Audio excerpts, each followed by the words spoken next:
বেগম খালেদা জিয়া কত সালে জন্মগ্রহণ করেন?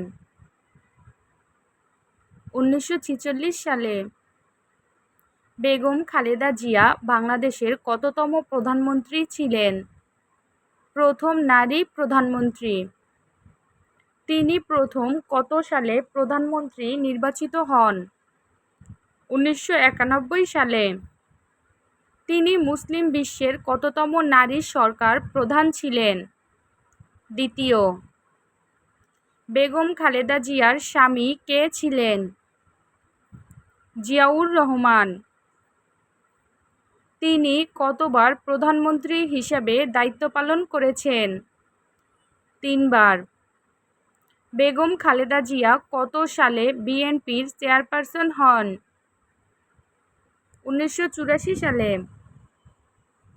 কত তারিখ তিনি মৃত্যুবরণ করেন? 30 ডিসেম্বর 2025। কোন উপাধিতে তিনি পরিচিত ছিলেন? আপোসহীন নেত্রী। ধন্যবাদ সবাইকে ভিডিওটির সাথে থাকার জন্য। প্লিজ সবাই লাইক করবেন, কমেন্ট করবেন এবং একটু শেয়ার করে দিবেন।